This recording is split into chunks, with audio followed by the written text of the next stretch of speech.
High everyone, good morning. अहिले चाहिँ हामी सनराइज भ्यू हेर्नको लागि रेडी भएर बसेको छौँ।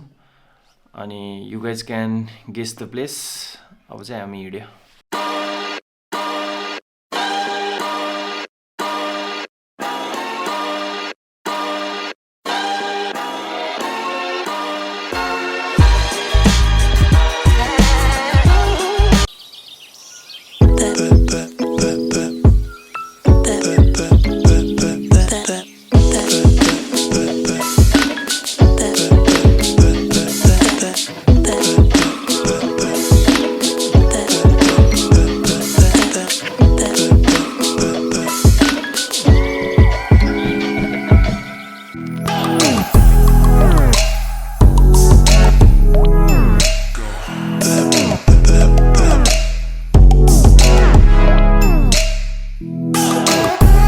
So we are at the destination.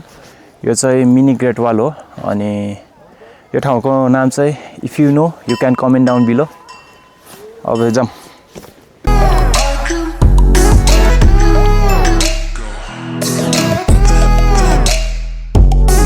Hi guys, यहाँबाट चाहिँ एकदम ब्युटिफुल भ्यूहरू देखिन्छ। त्यसको लागि चाहिँ तपाईँसँग दुईवटा चोइस छ, या त निन्द्रा या त view.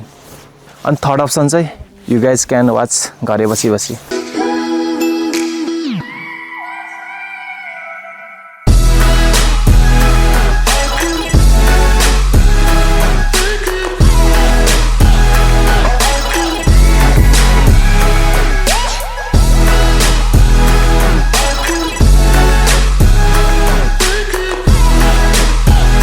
Guys this is the destination. हामी डेस्टिनेसनमा आइपुग्यो, यही नै हो। तर गाइज यो हामीले मिनी ग्रेट वाल भन्ने डेस्टिनेसन आयो। इट वाज रियली वन्डरफुल होइन। एउटा हाइटमा छ, ट्याक्क भ्यू देखिन्छ होइन, पानोरोमिक भ्यू 360।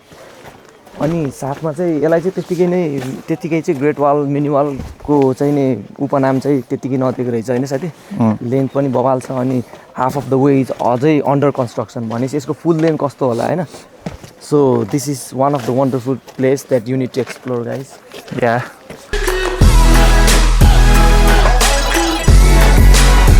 हिँडाइ त कामी राखौ त। त्यही त नि मैले अलग अलग स्टेप हाल्नु पर्यो। त्यो भएर कामीको नि साथी ड्याङ ड्याङ हाल्यो नि देखेन अघि त्यहाँ दुईटा चट्टान फुटेको।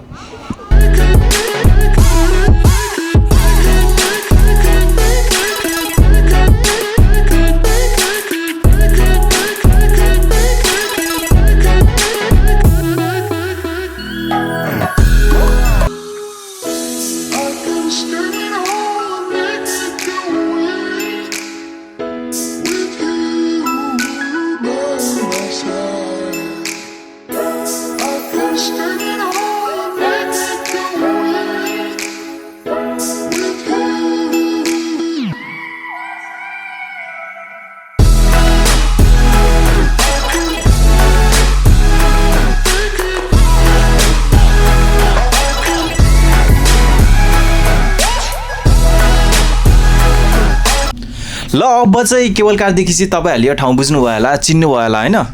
पक्कै चिन्नै पर्ने हो। तर यदि चिन्नु भएन भने यो चाहिँ हाम्रो तनहुँको चाम, हाम्रो तनहुँको ब्युटी बन्दीपुर। ल अनि एभ्रिवान, तपाईँहरू पनि एउटा सानो ट्रिप कतै जानु मन छ भने तपाईँहरू बन्दीपुर आउनु होला। यदि अब तपाईँ पोखरामा बस्नुहुन्छ भने एक नाइटको लागि यहाँ आउँदा ठिक छ। किन भन्दाखेरि अब यहाँ तपाईँले मेन भनेको मिनी ग्रेट वाल देख्न सक्नुहुन्छ। अनि त्यसपछि नाइटमा यहाँको टाउनको चाम, जुन चाहिँ तपाईँले हाम्रो लेक साइडको जस्तै अलिकति फिल भाइबहरू भेट्न सक्नुहुन्छ। अनि अर्को भनेको केबल कार त म धेरै ठाउँको चढेँ, तर यहाँको चाहिँ जे होस् छुट्टै।